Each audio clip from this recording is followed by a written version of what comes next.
Because you're the one who puts it up, right? All right, welcome everybody. Thank you for coming through the show. Tonight we're going to talk a little bit about the fire department study and the results. And Bruce is going to do that. And when he's done, I'm going to talk a little bit about possibly money for fire departments or other things through the TIF process. So I'm going to turn it over to Bruce. All right. I mean, where to start? The first thing is looking at the study. Hopefully, you all had a chance to look at this one way or the other. It's been on the website. We've had booklets here for quite a while. The person that we had do it was Neil Courtney. I feel so he's done a very thorough job in doing it. He done the other study for us back in, I believe it was 88, right?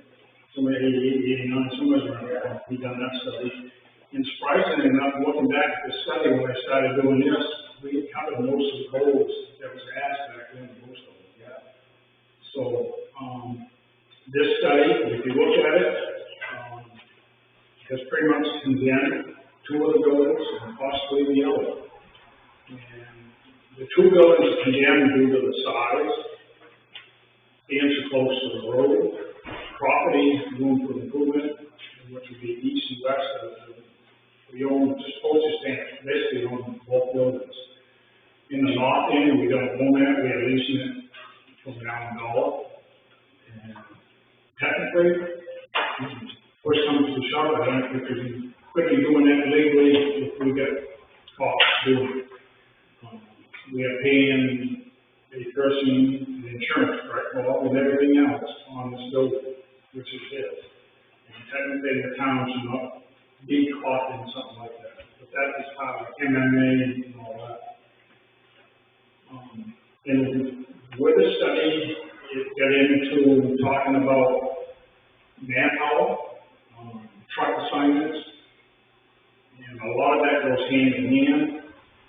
If this town had people in these stations, I think you could drop your inventory on trucks down by some degree. What degree, I don't know, that would be up to the people of town. Just like the rest of it, it's up to the people of town. I think, I do know, just to bring you up to speed, that if we had the space right now, I think we find standards to put an ambulance in this town, but we do not have the space for it. That's another thing that we have to keep in consideration of what we want to do in the future from here on out. What I did do is Brownfield and Limerick and Sebago, close to us. They are building stations one way or the other. Brownfield has moved forward. Limerick has the go ahead to do this now, so they are going to move forward with it. And Sebago is in the same boat, moving forward, putting an addition on their rescue plan. This building that Sebago is doing is just a addition. Make sure I get the figures right here. They're just putting up a 4-bay on the side of the stations with 4 walls and using their rescue barn as the rest of the meeting, whatever you want to go from there on out. I can get into this a little bit more as we go along. This does not have any of the safety things, and I'm not trying to scare people. There's like 4 different proposals on how to build buildings, the regulations through the state. So I guess that's going to be somebody's job, probably mine, to figure out how we're going to move forward as we go through. I don't even know what size station we need right now. I think we need to get the feel of the townspeople what they want to do. I've got some idea of what we might need, and there's other things that we probably can walk away from. So far, is there any questions before I move into the other buildings? Yes, sir. So she said Spanish would supply an ambulance if we had. If we had the space, and Rob and I talked about this, and he more than likely would move them up here, if we had the space. And we would man that, or? No, I'm not saying he would. Do I think we should, man? I think we should have people on it. I really do. I mean, we can step up. We already are paying for the ambulance and the firefighter and the truck. We can remember that. At the speed that you are paying them every year. You're getting the ambulance service, you know, with the manpower, and you're getting one person in the truck, if available. And why I say that, because that truck's out someplace else. Rob is going to try to backfill, because that means they're busy enough as it is. So, the possibility is there down the road with having it here. It's going to happen the next year? No, it's not. I mean, it takes time to do this. You know, questions? There's a question. Yep, I didn't see it. So at the present time, you have an active staff of 9, is that right? If there is. I can't say what I have what shows up. And if there is, call. All right, so whether it's 3 or 9, where are these all residents of Baldwin? Some of them are not. Some of them are not. Some of them are not. Okay. Yep. So it would seem to me, I mean, what you do in the station or whatever you do, you still, other than trying to recruit somehow, I don't know, it's unfortunate we have a role in which we are where they rather burn the rubber down, the individual worker over down in front of the butcher shop, rather than doing something effective to help their shop. But, you know, that's, can't do anything about that. But, so, when we spent the 30 grand or whatever we did to each Baldwin, so we could get the truck inside, that was, I see what you're saying in terms of the footprint. There's not a lot of expansion in there, so it is what it is. We have a sold building, we want to make sure that somebody can keep that 30 grand. But a new station, I would think, having a little bit of foresight, you probably going to need some bunk space there, aren't you? We are, and I think you have to consider that the road need. Down the road, hire it, and like it or not, invite you up, but What I look at, in the station. what I look at for that, you and I, you're a little older and not much, but I'm sure you can remember when Gorham was an on-call. That's what it was. That went away. Then it moved up the standards. That went away. And I hate to tell you this, but the people here involved in that, they're here, and don't believe the population's gonna go down a whole lot. Once they start seeing there's more property to be bought out here, and housing developments and stuff, we're the next town in line coming this way. I do believe sooner or later, years down the road, we will have members in the station. I was just going to ask you, I asked you what the number of participants were at the time. What the protocol was, you know, say a scenario of a fire call coming in. I noticed.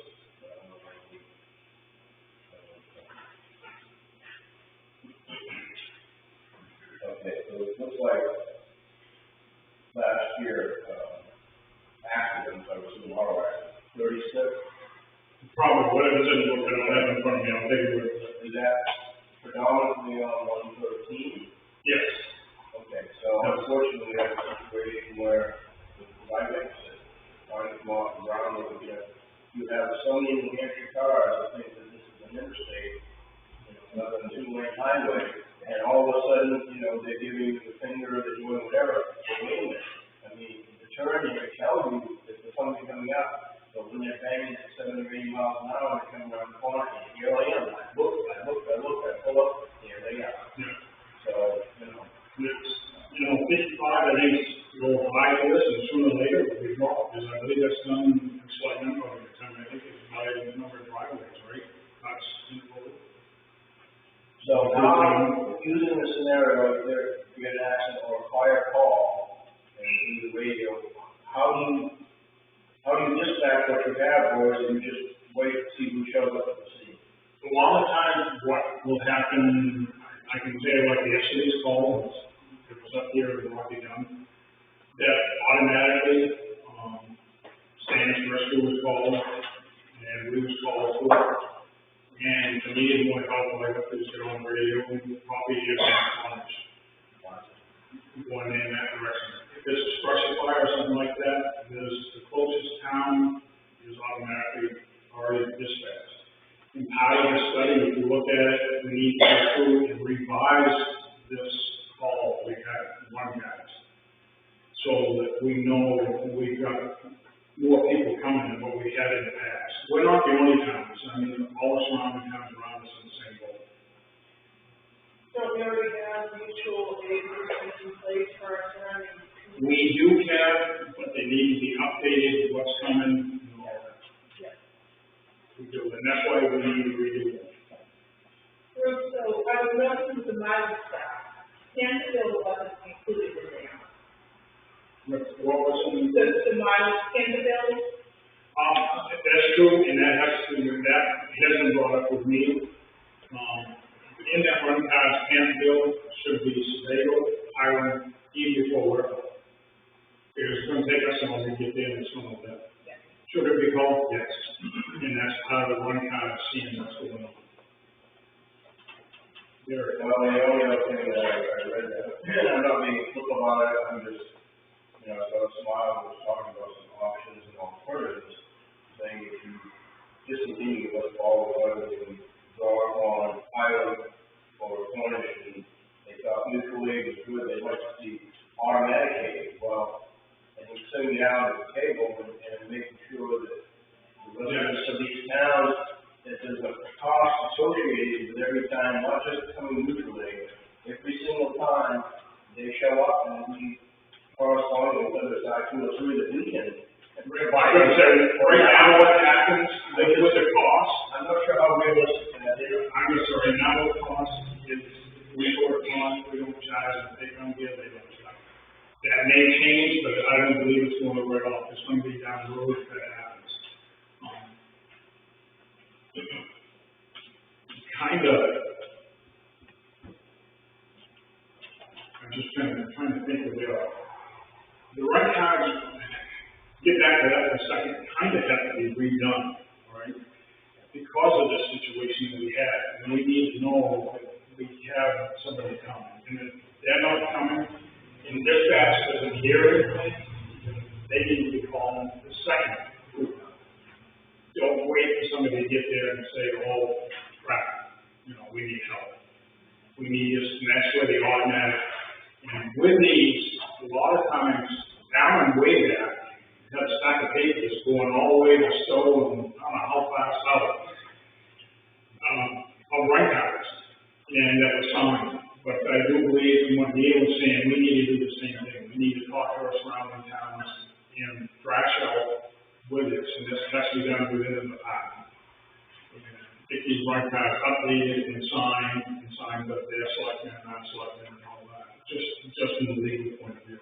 So there's no irony. I really don't see it. Because as I'm concerned, with every time around, we seem to be, you know, getting along with it. Yes, Steve. You know, I think there's, I think you're not familiar with how, run cards or mutual aid or any of those things work. There's set levels of organization. So mutual aid in the past was basically you knew we could call Cornish and they come out, you know, and they would do the same. So we had this kind of agreement, and then this idea of run cards takes it to the next level of, hey, you know, certain things happen, and then we'll automatically spiral out. Well, the recommendation, I don't know if you noticed, is even a third approach, which is more of a regional approach. So which would say, you create a thing where Canterville is responded to by Hiram right away. That they are the, you know, and you take your extremities of Baldwin, and they actually fall within other fire department jurisdictions. It's a coordination across communities. So you're not saying, well, gee, you know, Baldwin runs to Tankerville and find out, you know, they need help from Hiram or anything like that. Hiram responds. It's their closest, you know, and so there's multi-layers to the study that say, you know, we coordinate in a different way, make sure the extremities are handled, and we handle other extremities further. So that's kind of. It's the same thing, last Thanksgiving, there was a fire in Sedalia. It was called the same time that they went out. And in doing that, I will say that's kind of big, there was mobile homes, typically I'll tell you right now, mobile homes don't survive fires. They just don't. But with our crew and their crew that was there, they was able to knock it out and people could stay there that night. You know, what would happen if our crew hadn't showed up, I can't say, I can only speculate. I know that our crew was part of it and doing the, you know, putting the fire out. So this stuff is going on in the background already, but we need it in writing. So I have a question. Baldwin gets paid, Sanders gets paid. Does Cornish firefighters get paid per call like we do? I know their offices do. I don't know what they are doing with their firefighters. I can find out and get back to you. When I was doing the study, I had the information on the offices, but not the firefighters. That I did. So they go through that, they're paying the firefighters, and they're paying, you know, some of the crew, you know, the chiefs and assistant chiefs, captains and stuff like that. I know the big, but I didn't know about Cornish. I don't dare answer that because I didn't get the answer when I asked. I got the information from the offices. Okay. So I have a question. Has the state condemned our fire houses, fire buildings, or is this the recommendation in Fort City that they be condemned? It was Fort City and in Needles, and if you look, you can very well see. One of the things by putting in a new one, a new station, is air quality that they're looking after. When we pull these trucks out, there's fumes everywhere. And if we shut the door, there's still fumes when we come back.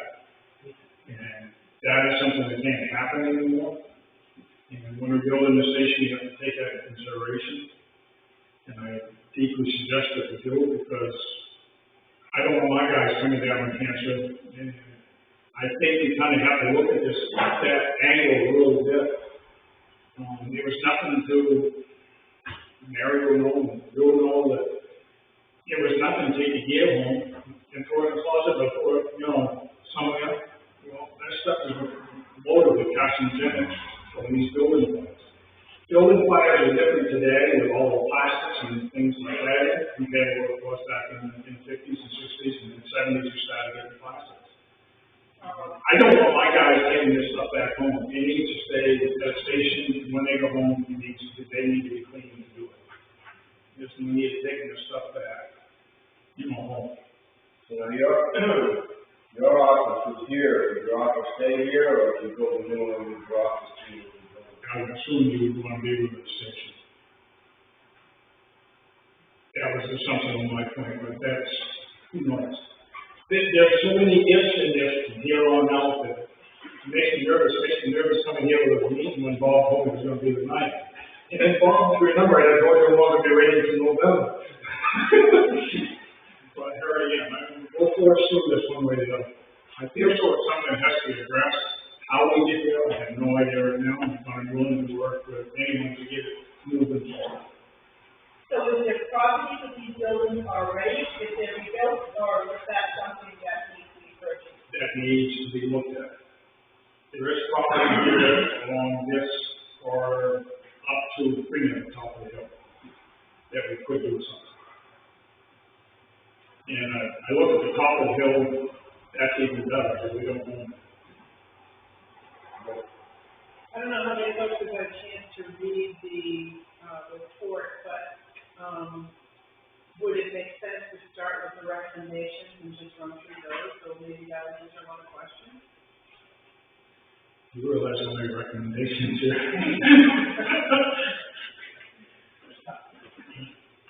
Go ahead. I think that's one thing that will help is, the report is a what. You know, what needs to be done, what you should be doing, but, you know, doesn't have a how, so you know, when Matt's in the chief's office in the building, or it doesn't give you any of the hows, it gives you the what. You should be doing this. You know, the recommendation might say, you know, the station should be between West Baldwin and East Baldwin, but it doesn't say how to construct the station. It's all what we should be doing in the town. I think, you know, I know that most of us, we want to know, well, how's this going to happen? You know, how's this going to, well, who's going to do it? You know, I think if you review the report as to what, then it makes it a little bit clearer. Very well. If you have read, the study by Neil Courtney, there's a lot to it, and the fire station themselves is just one part of it. There's a lot of recommendations on policies, procedures, coordination with other places. There's a lot of meat to it. But if you're interested in just tonight talking about fire stations, I would say, Bruce, that maybe you could talk about the options that were mentioned in there. Yep. That's page 21. Page 21 of what one deals. I think that will kind of answer what we talked about.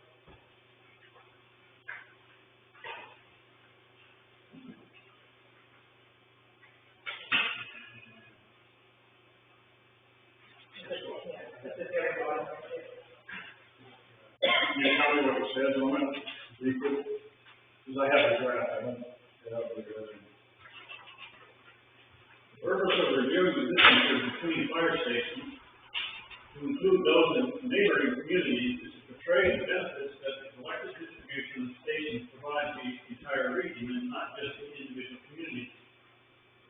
Some areas of one town can be accessed by responding fire apparatus from a neighboring community, perhaps sooner due to specifically in travel distance. This is greatly evident in part of Baldwin when considering the placement of the green stations in certainly Baldwin.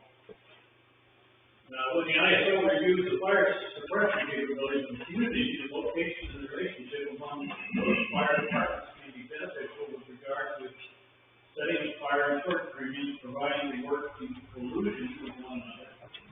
More and more communities are adopting memorandums of understanding that define interlocal governmental agreements regarding the delivery of certain services. And to say again, the value of automatic aid for one of those potential benefits. If the community decides to downsize to just one fire station involved in three, will present challenges and at the same time yield dividends. This would cause a major shift away from how the fire department has operated for decades. I think it's been 70 years, so It's been 70 years of what we got now.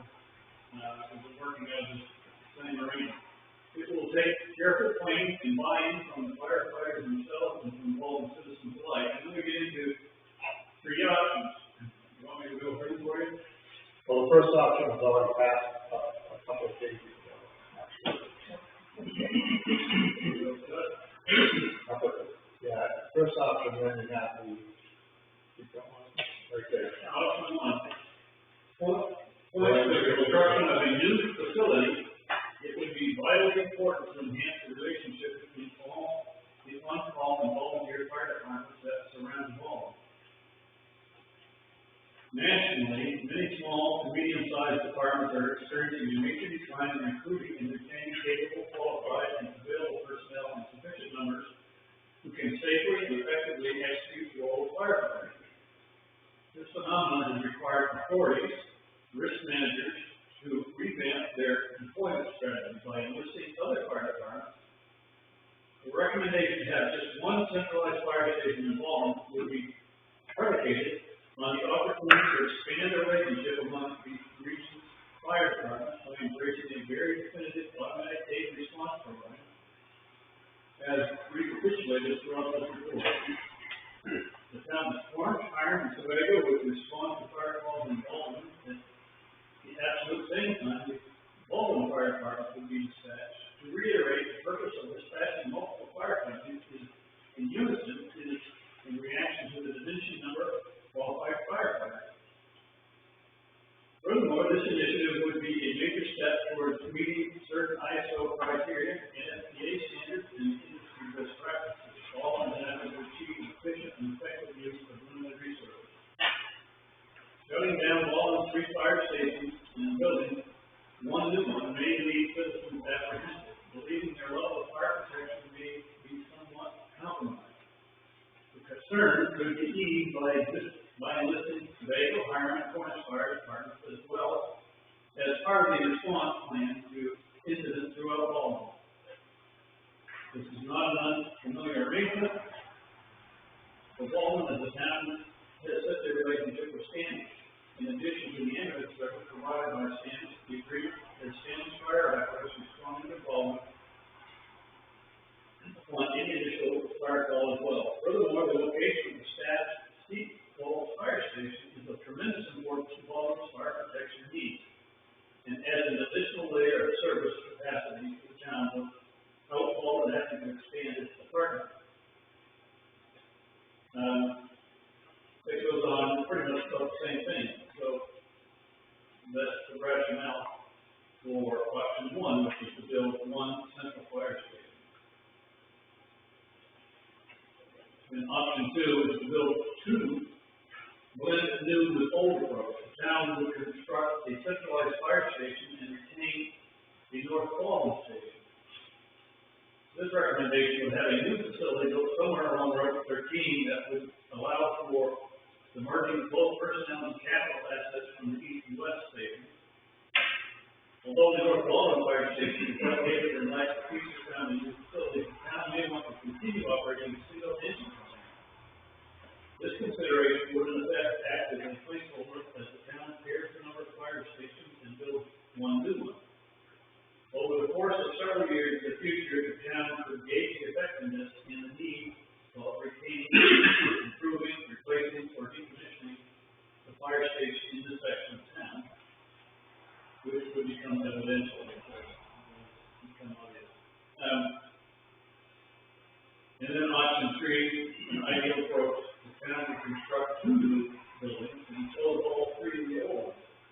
A new station would be built somewhere between West Baldwin, Precinct 1, Route 113, and the vicinity of the Route 5 intersection. The second station would be constructed in the East Baldwin district along Route 11 and 107 towards the San Juan Road intersection. One of the two new buildings would be designed as a central station, while the other was a substation. This option would essentially combine the East and North Baldwin stations in one new one, with a replacement for a west would be built on a new reposition site. So those are the three options that he laid out, and I'm sure people could come up with a number of options. But the idea is the same, is that reduce the number of stations and try to meet the needs of people. And I think at the end of the day, if we have unlimited assets, we do just that. Do the option three, probably. But we don't have unlimited assets. And, I think as Bruce is trying to tell you is that we don't have the answer to what needs to be done. We believe something needs to be done. I personally think that Baldwin needs to be looking forward for the next 50 years. So if we build something, it's not something for the next 20 years, but it's something that's going to last us for the 50 years. The other thing I know is that those towns that have looked at building new fire stations and have waited have seen the cost escalate tremendously. When my house was being built, Jeff Fleming, the architect, had finished the design layout for Sebago. They were looking at a new fire station. That was 2010. And at the time, the estimate was $1 million, just like they were. And the town said, no way. It was $880,000 Yeah. back then, and the town turned it down. And right now, putting in a building that I said had 4 walls built next to the rescue station with nothing in it, it's a bay, 4 bays. They're looking at $1.3 million right now. So it's costing more money than waiting. They had done it way back earlier, they had a better station, and they were looking at a station, just not throwing, a metal building up and putting bricks in it. Was the Cornish station, built through grant money? I do not know that, I don't know. Sure it was. I know that, in looking at this already, that, Brownfield has got, I'm hoping to get $1 million, they have not got to go ahead yet. Limerick does have to go ahead for $1 million, which was through the federal government. I think the monies would be available next year, what the circumstances would be is no idea. And I don't even know if it's too early to be worried about that. We gotta know what we're building, where we're building it, and all that. And I think the whole thing is gonna take several years, because we have to come up with something that has a consensus among the voters. And, just looking at the process of other towns, that takes a long time. I will tell you, I'm wondering, Sebago's town meeting, that 1.3 or 1.4 has to be innocent.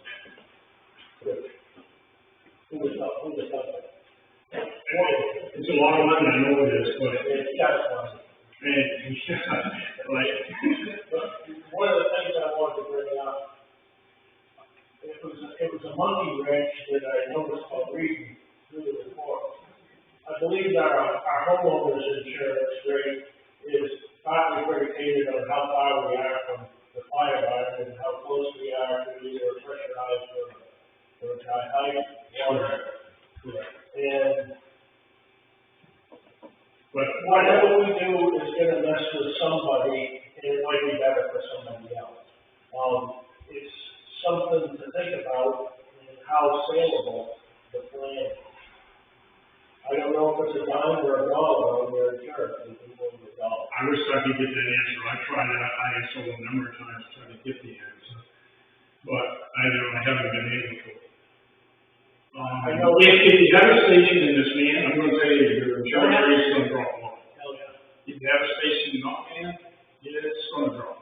And if you're within 1,000 feet of a hydrant, it's going to drop. If you're 1,001 feet out, help it. And I looked at this, I had talked to police officers, because it baffles my mind how they get away over there. And the deal is, after the fire last winter over there, talking to some of the people there, they're saying, well, I can't get insurance because, the insurance company won't insure my barn or garage or something like that. I don't think we need to be doing that here, really. We should be able to insure a property, if you want it. But that's because some places in Parsonsfield is way out there. They're off close to Movie or Limerick than they are to Keysville. Well, New Hampshire goes low. They go more than what you think. Their revenue comes from New Hampshire. I agree with that one, too. Yeah, Joe. I was just wondering, the people that did this study, wasn't it based on OSHA and best, practice as far as safety for, town and fire protection? Correct. So aren't they basing it on expert information? So we probably wouldn't need to second guess, the options that they're presenting as far as that's concerned. No, I would say the options that he just read, I mean, we can do, any of the three. But the question is, which one fits the town the best? In the long run, and you're right. I believe we should be doing this for at least 50 years. We went 70 with these other buildings, and I don't think, granted last year, but we're probably a good 20 more years we should have been doing this. We should have done it that long ago. Looking at stations back then. And they did at one point, they got dropped. Many years ago. Yeah, it was, and it got dropped. And it's sad, because if it happened then, we probably would have something to work with right now. I just can't see putting any money in any of these buildings right now where they are. I have to maintain them, we won't have to heat them, but I can't see adding on a day or something like that, because we're already at capacity with the land. Go ahead, Keith. It's also, I don't think it ever comes to a point where somebody can come by and condemn the building, structurally, they stand up. But it wouldn't be surprising to see OSHA regulations, insurance write-ups that cause, $30,000, $40,000, pop to each building to do something, to make it more safe, or you can't do these particular garage door openers anymore, you have to use such and such, or you can't have this building, with the fume thing. They might say, well, now you got to put in something else to, vent the fumes out. So we could be looking at there's the cost of a new building, but some of that cost is going to be the fact that you're not responding to these other things as you shut down the other building, that can cause them to rise in price to maintain. Now, I guess I'd just like to, play the devil's advocate on this, that, forefathers doing what they did, 3 stations, 1947, the functionality of the building, we know coming into 2021, 22, rules and regulations, like you say, plastics, all these different things, the substances, and, Port City coming from Portland, Run Hall, heading out Arcona Street, heading out to Westbrook, heading out to Roanoke, they must have thought this is a horror show when they get out here. So how can these people do this? The functionality of it is we were doing the best we could with what we had. And talking to the guy when he went around, it comes down to liability. If something happens, and this one can happen in this town when it is for, by some accident. I know this is just a side note, but our SCBA air compressors in West Walden, and I just had it serviced, and it should have been fine. I was up there a week or so ago, and things started, and it's like I can hear air, so I put my hand, the air compressor is sucking air in from the inside of the building. And that's not a good thing to have, because if you just back a truck in and you're filling the SCA bottles, it's going to be used another 6 months down the road, hopefully. But what do you breathe? You're sucking that stuff in. And that's where these rules and regulations that you don't see as I do see step in. In that particular case, you can't have a compressor in the living area, and you can't have it in the bay area. There is a mediocre area when these things are built. There's 3 different stages for these buildings, air contamination. The washroom and stuff like that is in the middle too. Because you don't want to take it here. If you had living quarters there, you don't want to take it in the living quarters. To me, that's a big no-no. I wouldn't want to make any recommendations when they come back. They also, well, we're making the decision this way, that way, because we're Gary. They just meet, but looking at what you have up here, after they were discussing having a central station, the conversation being all in school, and coming up and saying, well, when the place up on Upper Silver, or the place over in Alton burns, there's a central station getting from point A to point B. So I think this thing like having a station, speeds up your basic 5, all the overall one and stuff. The key might be address that concern. The key might be, in my mind, that we need, I don't know how to word this without misleading. I'm going to say the key to it is having other towns come automatically, so I know that. Because a couple days ago, I had an accident down here. I knew a rescue was coming, I knew Standish was coming. Automatically, I knew it. I didn't have to listen to the radio to know. And I was so glad when I see Standish's truck come up with them coming out with the jaws and stuff, because that's what we had to do to get the one out of the car. They're a thing. At the time I got there was not enough manpower to do it either. So we have to rely on these other towns right now. mine, just look at something else I wanted to let you,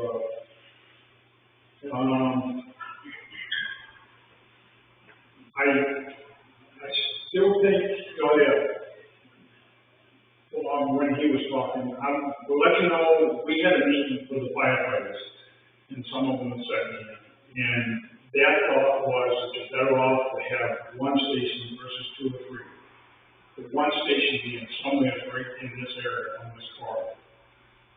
That was their belief, everything is in one place, and gear it up so that, we can have what it is when the time comes. Make plans for us, Doesn't mean that you have to throw things on there and stuff like that, but make the rooms, make them, ready to use. Going back in and redoing it again, it's just like a house, usually it costs 3 times more to go back and redo it than it does the first time around. I think we have to look at that. Is that going to be the answer? I don't know. But I think we've got to look at that. We've got to look at the whole picture, what it's going to be individually. But the firefighters have, what they said was have one building, so many in this area. Go ahead, I didn't see you. You got it. So to touch on Gary's point, having a 3 fire station.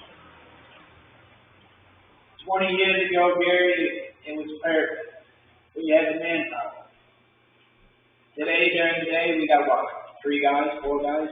Yesterday we had 6, and I was very pleased we had 6. Well, I had two road crew, so I had 4. With that being said, not everybody is going to be able to. I live in North Baldwin.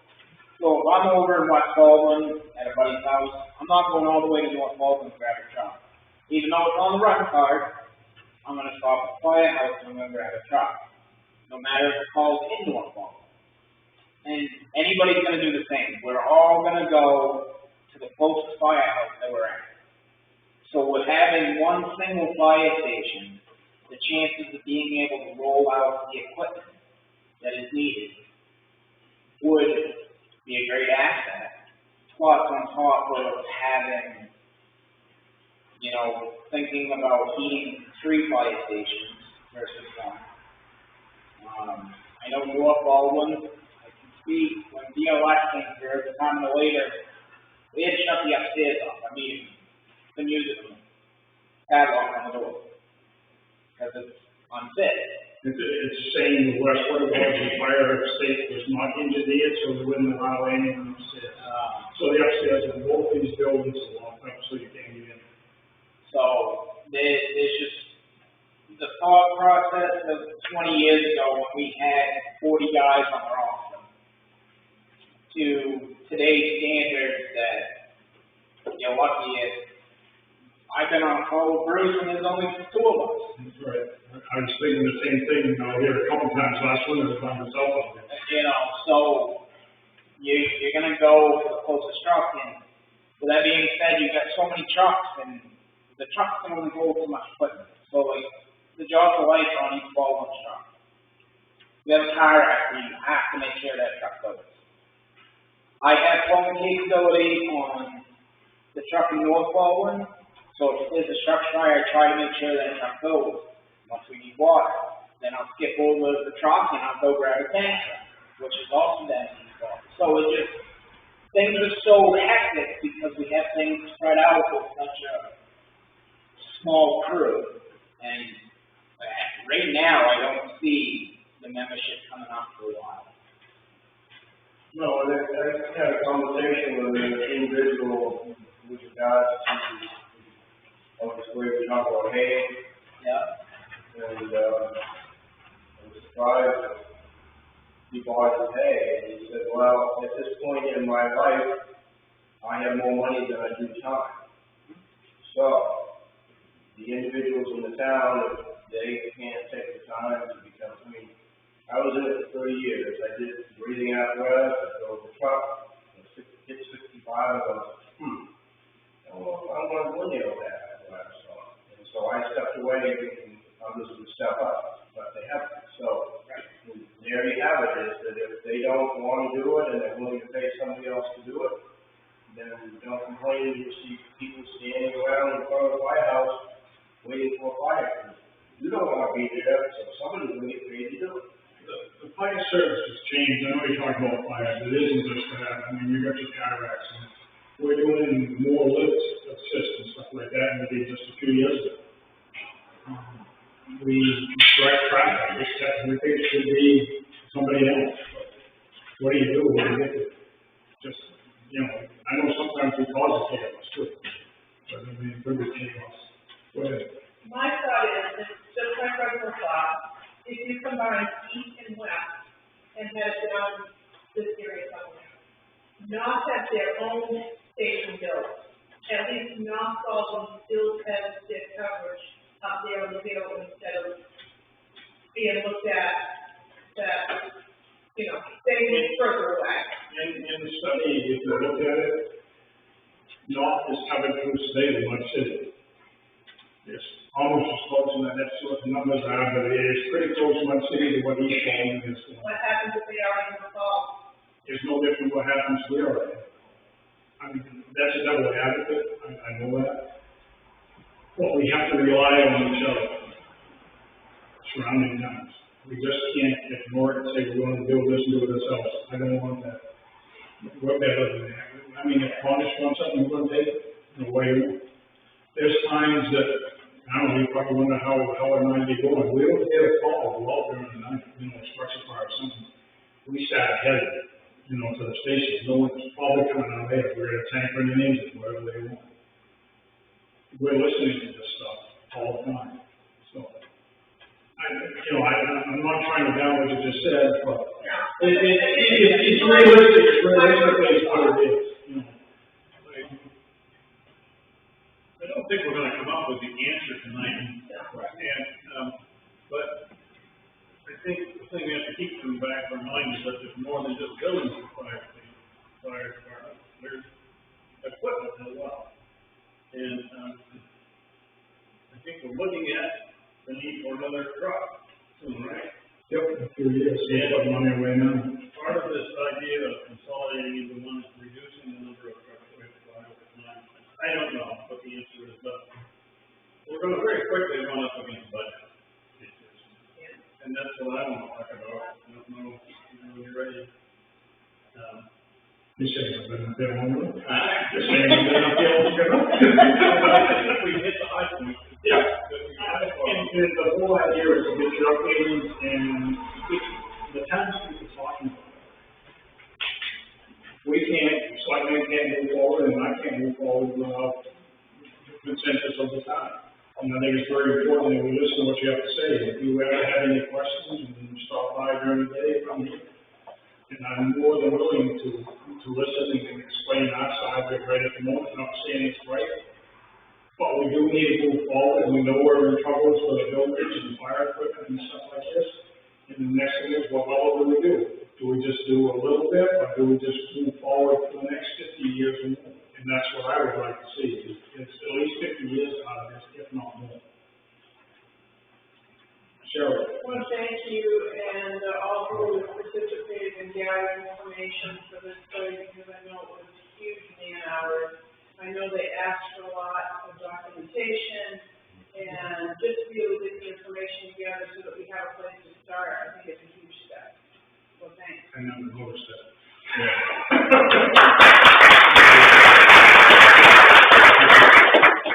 Any other questions for Liz? Well, I imagine the next step, I mean, at some point you have to pursue one of the three recommendations there. And I imagine at that point, I mean, before that, you wouldn't have cost numbers or anything until you said, oh, we want to do option two. That would generate some money that we would have to spend for somebody to come up with a plan of what that would look like. We need, I think, we don't have that. We come up with one of these plans and propose, and then we can start getting into the meat what we need for this. Right now, there's no idea. So I can throw numbers out, just like I did, Brownfield, Limerick, and Sedago. Those are numbers that are, they're dealing with today. What happens if we put it off 2 years? We just don't know. Right. And I guess at that point, we'd also have to figure out what our property options are. I mean, it sounds like in all the recommendations that, eventually we want to get out of the obligations or the tie-ups of the existing building. And so so you need to take that into consideration.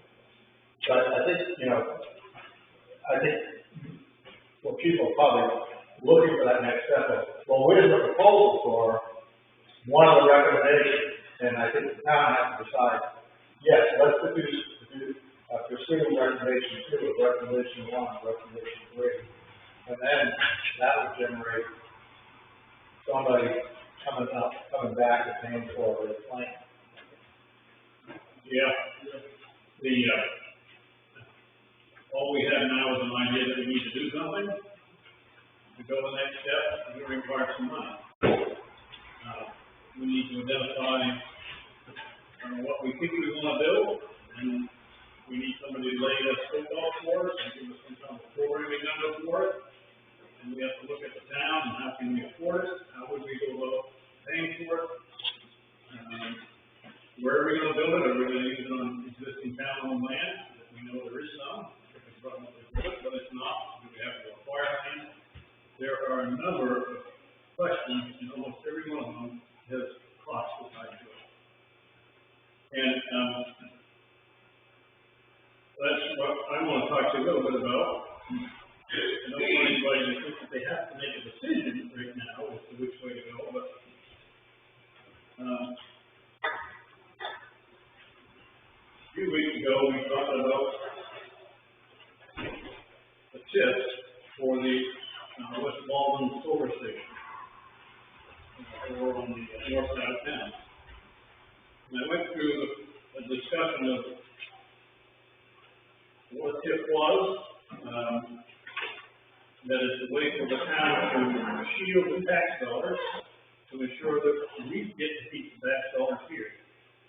And I want to go through that a little bit more and tell you why we're at a point where we need to start making decisions about the tip as it relates to fire station or something else. So here I've got, I'm going to go through the estimated tip revenues and what the uses could be, but I've kind of laid out here 4 things that the statutes say that the town of Baldwin can use tip money for. Other towns use tip money for different things, and there's a fairly large number of options to towns where those options fit them. But for us, we're pretty much limited with this particular project. We're using it for fire stations, child care, adult ed facilities. We can do broadband expansion, or you can do some nature trails. I think those are the 3 or 4 things where we could expend money. So we hired, at the last meeting, we were told, yes, we should go forward and talk with a tip consultant, and we hired them from Drummond Woodson. And tasked him with just doing the initial estimate of what the tax shift would be for the town of Baldwin, because it varies from every town. And what we had been presented by Glendale was a tax shift of 76%, which meant for every dollar that we received from the project, we tax this project at 100% of its assessed value. For every TIF-related dollar that we get, the town would lose 76% of it because of the tax shift. It goes to the schools, it goes to the county. The state sends us less money because they see that we can afford to pay more of our own bills. So this is a way to make that stay in the town. And so these are the numbers that I have run using the estimates that Drummond Woodson put together for us. Can you take that bigger, those numbers bigger? I can a little bit.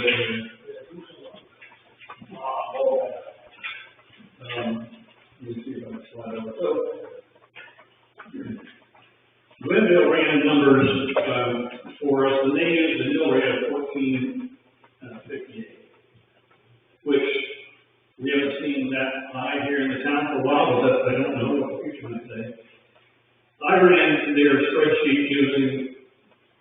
called 8, which is what the last tax bill came out. Last one was 13, and now it's around 15, just to see what the difference was. So these numbers right here are, it says 100% TIF, which means we draw a line around it, and all the incremental increase in value is protected from the state stripping it away from us.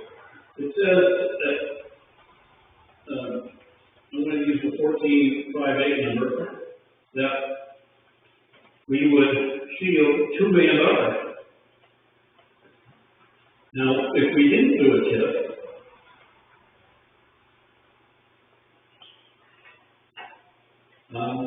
we would, this is over 30 years, we would receive $872,000. So the amount of money that we get to keep because we've done a TIF is $1.16 million. That's real money. And to me, that says, as a minimum, you need to do a TIF. And if you go online and start searching for TIF, every municipality of any size are doing one. And they're doing it exactly for this reason. So that they can keep their tax revenue in town and spend it on things that they need. Yeah.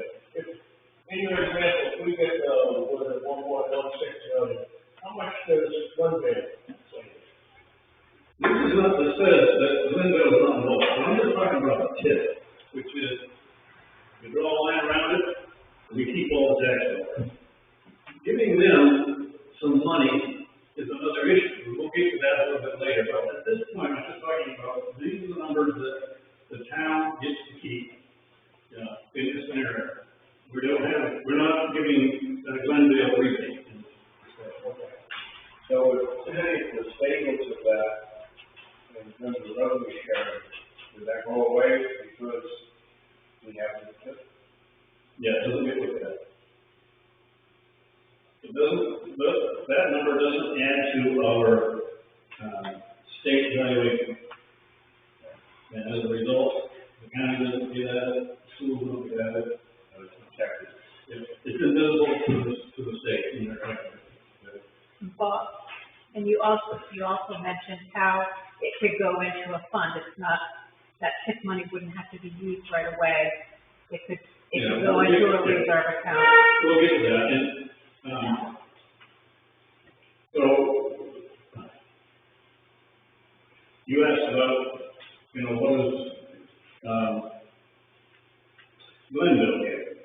Well, they get what we give them, if we agree to give them. So, I run a number of scenarios on the spreadsheet, and, the one I put here was a 15% credit enhancement agreement. What they have presented to us in the number of is 30% credit enhancement agreement, which means they keep 30% of the $2 million. They've showed us one with 24% credit enhancement agreement. I don't really like those numbers myself. I think if we give them anything, that's giving them too much. The auto one, that's going to give 10%.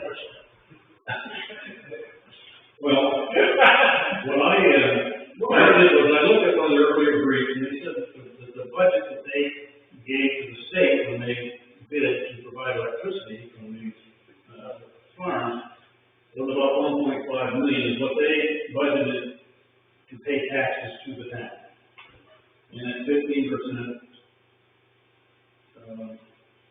it's close. We're in the ballpark, right? The thing you have to understand about the TIFs and these estimates are, they're static. You run through the whole spreadsheet for 30 years at one mill rate. We understand that every year there's going to be a different mill rate. It might go up, it might come down. The revenue that we get, if the mill rates go down, it's going to go down. If our mill rates go up, the revenue will go up, but so will the taxes to the town. It's a complex issue. So here, that is using the spreadsheet that Drummond Woodson provided to me. And I'll have to say, I tasked Ron Woodson to answer a question for me, which was, why is their number so much different than Glendale? It's not so much different in the end values. This is what, Glendale says, that they thought the average over 30 years of a tax shift was about 76%.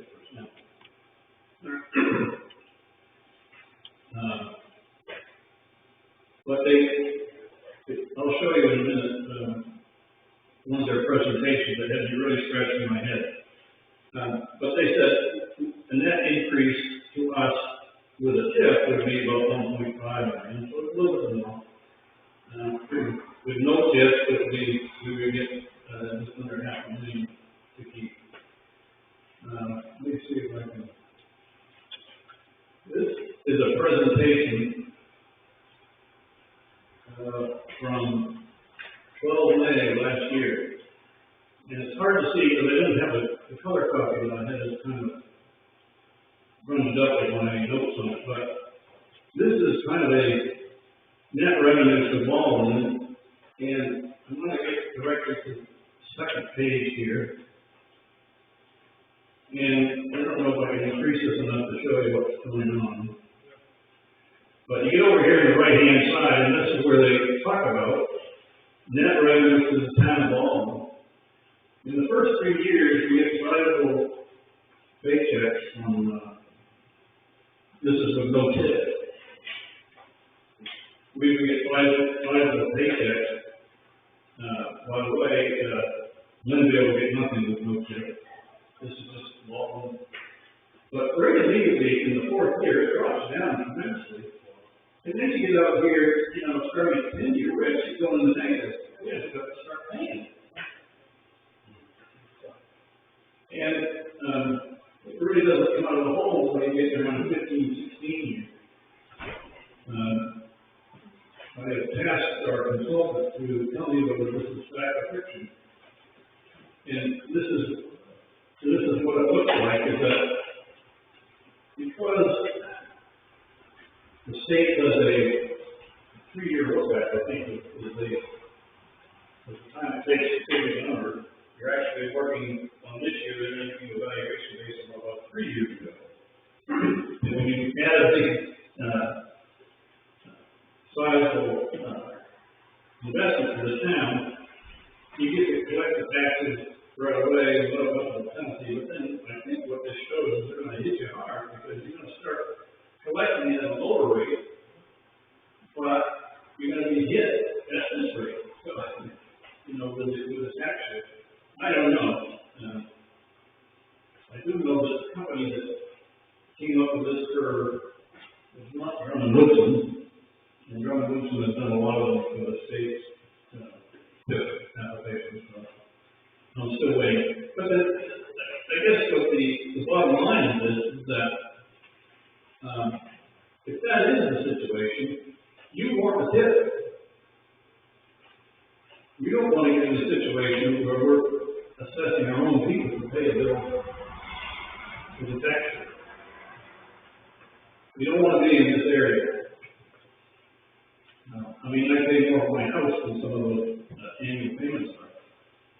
And certainly when you get into the negative, it's not good. So, we'll get back to this one. So, here's where we stand. If we're going to do a TIF, we have to prepare a TIF application this summer.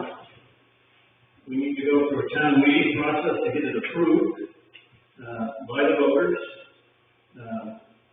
And in that application, we need to explain, at least to a limited degree, where we're going to spend the money.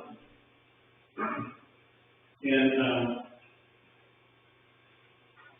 the first three anyway, have been presented to the state by our consultant, and they have been given a thumbs up. So fire stations, that's a no-brainer, because that will fly no matter what. The child care center, okay, but yeah, we can make it go. And then, what's that? Oh, broadband, yeah, that's another no-brainer. But I'm not sure that we could spend enough to really make an impact on broadband. It's very expensive. But what he's recommended is that we lay out at least 3 options of where we would spend TIF money. Get the program approved, we then gives us some time to figure out where we're actually going to spend it. And then when you change your plans, you just resubmit your application to the state for a modification, and they approve it. Pretty much, it's done all the time. So, my opinion is that fire stations is probably the highest priority there. Maybe other different opinions. I just threw up some estimates of 3.7 to 4.5 million. You know, the longer you wait, the more it gets. Here's the kicker. TIF money is only going to pay about 1.47 million. And that's because of the statutory limitations within the rules. 15% of our TIF evaluation can be spent on fire stations. That's the only one that I've seen that said that number in it, but it's there. So that's the number that we could spend of the TIF dollar. So, Bob, are you limited to how many TIFs the town can have going? If you or somebody else steps up to the plate and wanted to have them consider? We could have more TIFs, if there were more projects that we could TIF, so to speak. There are some limits on how much the town could be included in TIFs, but if you look at some of these, municipalities in Maine, many of them, most of their downtown is in one TIF or another. It's just incredible. And I know why they're doing it, so that they can keep a tax on it. Anytime you have an incremental increase in value in a TIF district, they get to keep the tax dollars there to do whatever they need, within the laws. Bob, Yeah. if we lock into the TIF, and then the legislature, the investor, changes their mind, are we locked in for the duration of the TIF, or can they pull the rug out from under it? I'm not sure what you mean by full regular. We'll say, a TIF must be enabled by some particular law that passed in a certain year. Could a legislature of a different mind say, we repeal that? And I suppose it could, no longer TIFs. But what would that do to existing TIFs? I mean, it's an esoteric question, but I think it's one that needs to be asked. Yeah, and I can't answer that question, because it just depends on what the law says when they implement it. I would ask somebody, what they think about that. I can tell you what I believe is that over time, TIFs have become more permissive. It used to be that you had to have a depressed area, in town, and you wanted to stimulate the investment in that area, and so you would establish a TIF district. A lot of them required some kind of proof that there'd be more employment. It's got to the point now where nobody talks about employment. I mean, they might, because the bottom line is it's supposed to be an economic development tool. But a lot of them are really just honing in on the tax shift issue. And that's what we're doing here. And when we say we're going to build a fire department, it's for the purposes of enhancing our competitiveness in the marketplace. Right? Sure. Right? Yeah.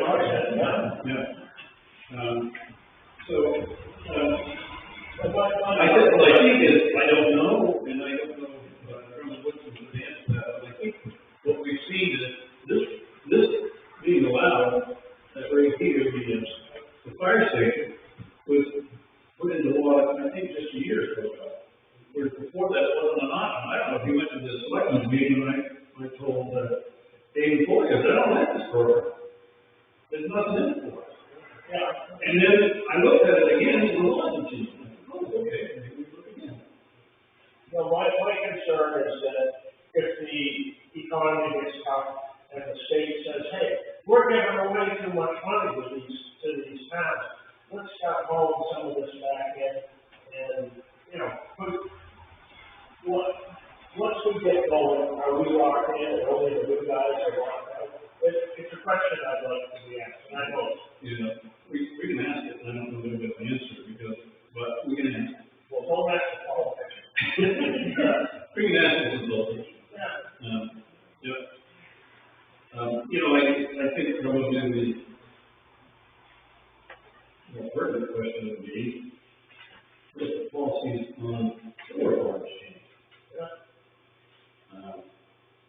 And what we're working on is the way to tax state solar farms. That's how we're looking at it, because this particular solar farm is taxed like the hybrid thing. 100%.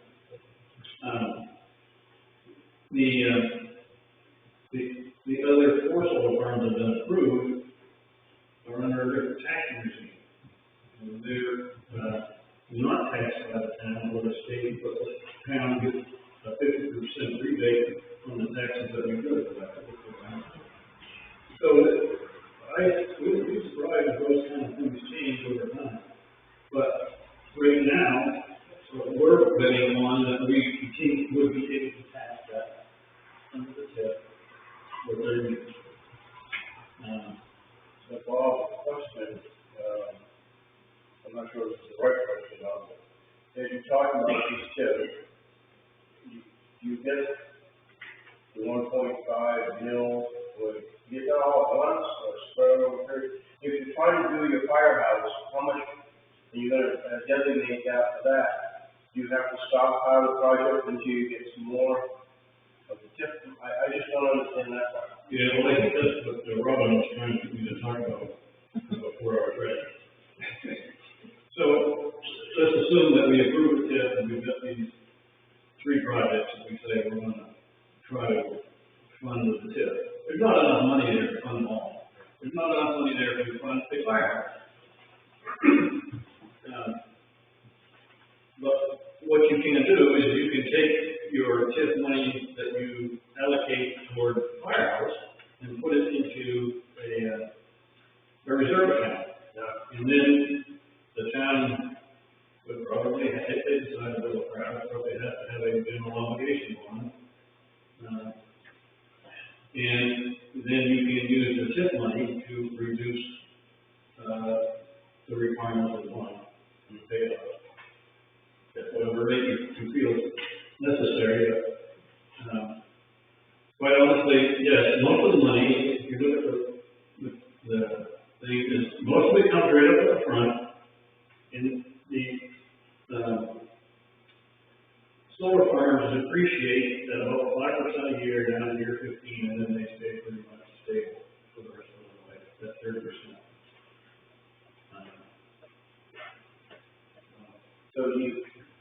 So you put that before the people, what portion they want to fund, either daycare or firehouse or?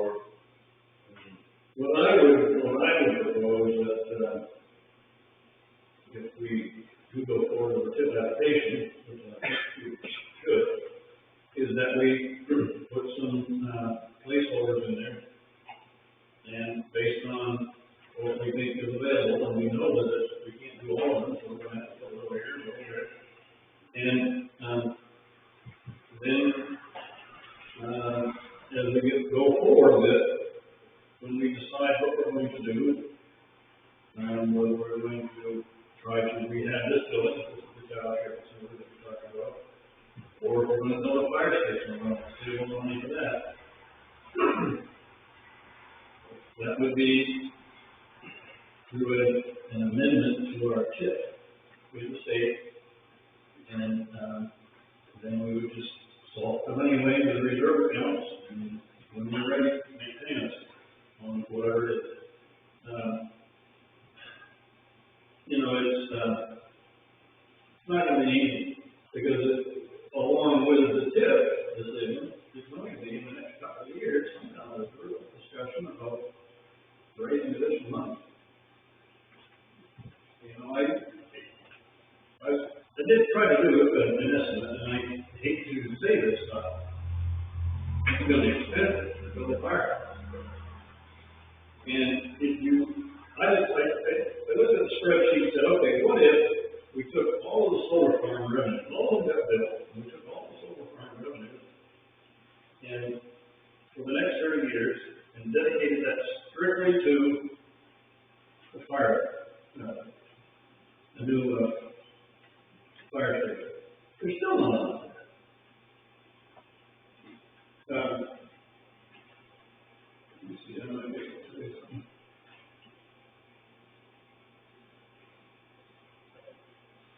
And I don't have it here with me, I don't think. But, you know, we're getting to the $3+ million when we start adding in those other those other solar farms, and we maximize TIF. We're getting closer, but we're still got a ways to go. And, you know, I could see anywhere from 50 to 75 cents or more on a mill rate, specifically dedicated to fire stations. And that's a significant increase over what we're paying, 13. Going to be some hard things. In the meantime, when we decide what to do about the trucks, we're buying trucks for the road crew, other things. Are we actually going to keep this building and maintain it? It needs some work. Population still stays at 1545. 1360.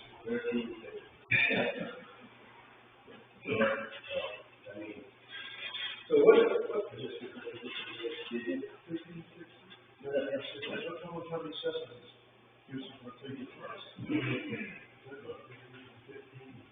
So what we were trying to do tonight, and why I pushed Bruce sooner rather than later, the TIF and the fire station kind of support each other. I think the fact that we need a fire station really supports the need of why we need the TIF. We need to hang on to as many of the tax dollars as we can. Fire stations, childcare, broadband, I think, well, I get a sense here that people will be acceptable to just go on a TIF application. Those are all things that we need. We don't have to decide today whether we're going to do it or how much we're going to spend, but we do know that the state will say, yep, that can be done under the TIF. If we do that, that just means we can take 1 or 2 or 3, it's a Chinese menu, or do we, if we say we're gonna do, community center renovations, we might just forget about it. We can figure that out later, but if we forget about it, we have to file an amended. So what we say we're going to do to the state is what we're going to do to the state, then we say we want to do something else. But generally they'll agree, as long as it's within the rules. Well, you see, we came to discussion with Linda, does Linda have any say in whether we do a TIF or how we do a TIF or anything like that? No. Good, thanks. We, when I say, begin discussions with Lindsay, the reason I say that is, we have to remember that without Windville building the solar farm, we're not going to get any of that. And they have hemmed and hawed at several presentations as to whether they are going to demand a TIF or not. Now, I know that they have a solar farm program. I'm not sure that it started in any shape or form down in Washington. The selectmen down there said, no, we don't want a TIF. They don't want to do a TIF? They don't want to do a TIF because we aren't operating jobs. Which I scratch my head, do they really understand what's at stake? Or maybe they just don't have a project that they can apply a TIF to? I don't know, but, anyway. They may do it for others. I don't know. But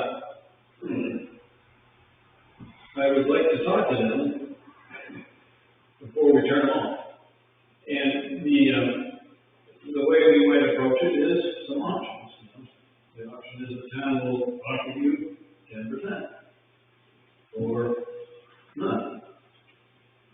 So we're gonna prepare two chip, packages for the town to vote on, go one up and down, the other, you know, we take one. It's really up to them to make the case that we need to do it. I personally would prefer none. We can use money. So when we sit down in front of Woodson, our attorney and everybody's in the room. So we haven't really negotiated anything yet. We, still trying to make sure that we're speaking in the same terms, and that's why the estimated tax shift number was of interest to me, because, you know, they present a scenario of, tax shift for 76, and, our consultant says it's 70. What's the difference? Those are the numbers, I think, where the negotiation happens. Another question for you, John. Yeah. One of the things that companies do is come into town and probably all kinds of good stuff. Walmart is the poster child for doing it. They'll come into town, they'll extend the sewer system, and put in sidewalks and stuff, Walmart comes in town. Then a year or two later, they say, wow, well, look at our tax assessment. It's higher than it should be, and they send the lawyers and the lien covers in and beat the town out. And trying to get their assessment reduced. Now, you said, I think it's probably close to true, that solar cells depreciate 5% a year. Okay, I get that. If we give a solar plant, whether it be Glendale, or whatever, a tip, and this is a necessary question that I don't expect you to have the answer for right now. Can we require them not to come to us in 2 or 3 years and say, oh, this plant is depreciated more, it's not worth as much on the market, or whatever. We want you to knock the assessment down, and there goes all those numbers you've given us in the back. Put that in a binding contract or something. Yeah. So we don't have to revisit I it. don't know, I'd like that question, that question to get the goal on it. if you attended any of the, Glendale briefings, you notice that they've offered, and not just a straight line, tax shift with the depreciation curve, they get to some very fancy ones. We're gonna do it just for 10 years, we're gonna front load it, we're gonna do this, do that. Let's turn your head around, and keep your straight what that is.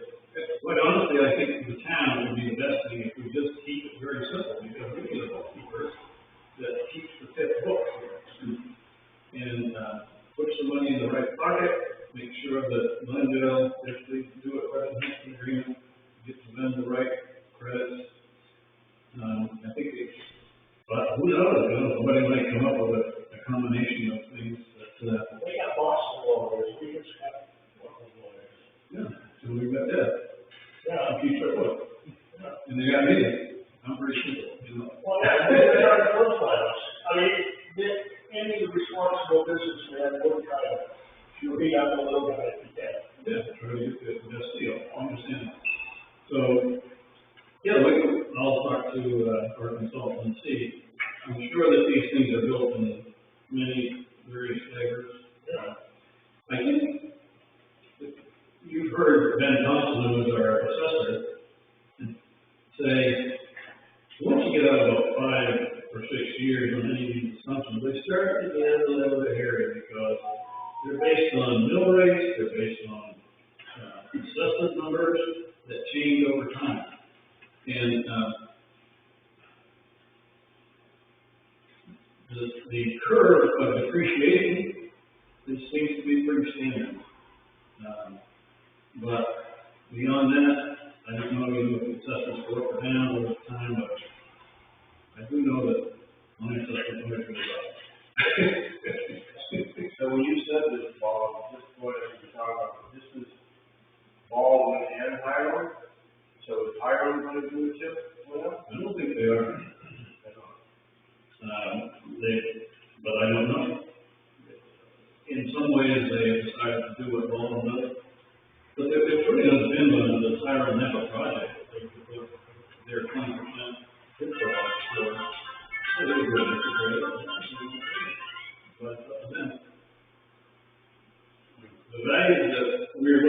these spreadsheets is that we're gonna have 80% of the project here. Originally, they were talking, they presented a $15 million project, but they downsized that to our $9 million.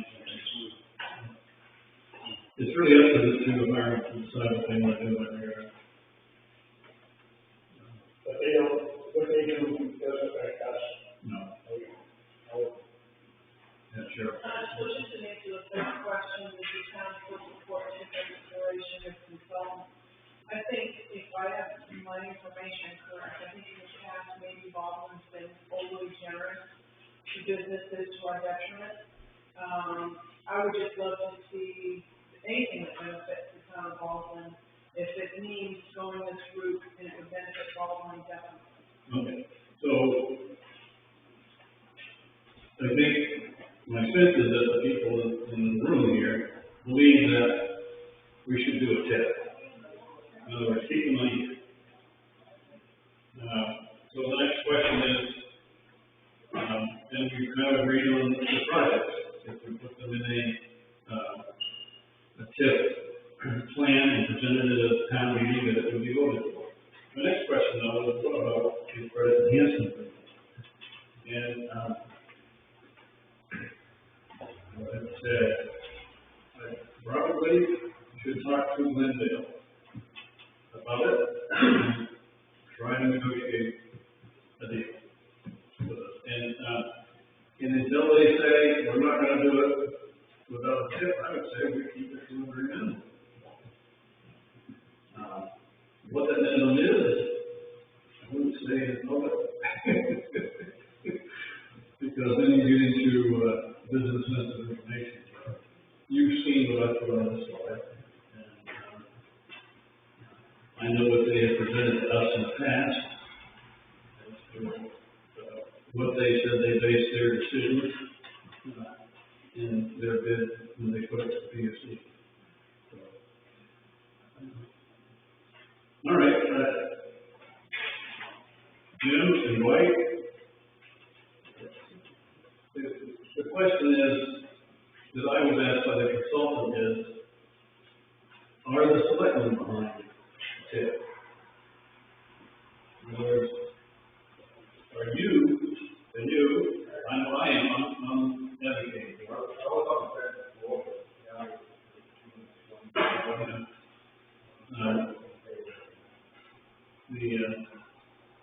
so then the second question is the credit enhancement agreement, and you don't have to tell me what you think about that.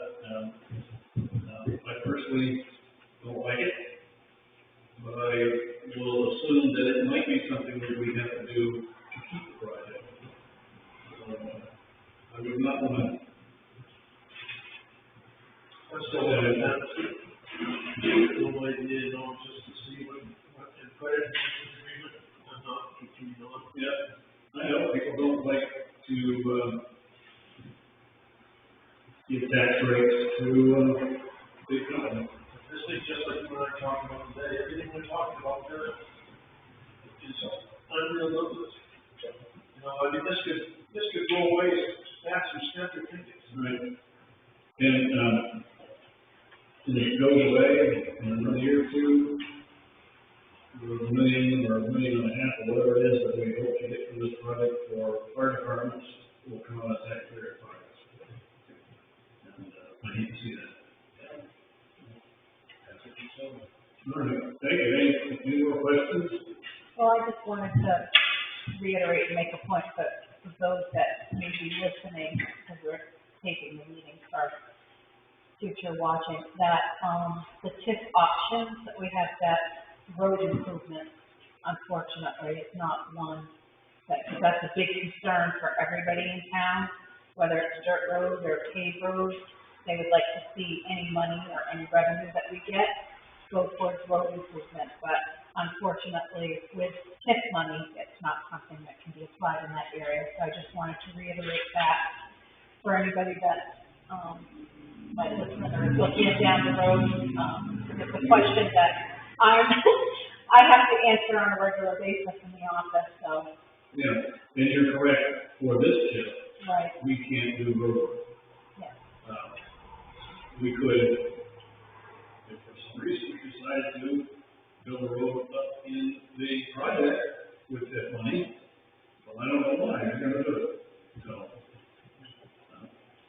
tips that come along, maybe we build roads with them, we build sidewalks, we do what. All right, any more questions? All right. Thank you all for coming, appreciate it. Thank you, Brian.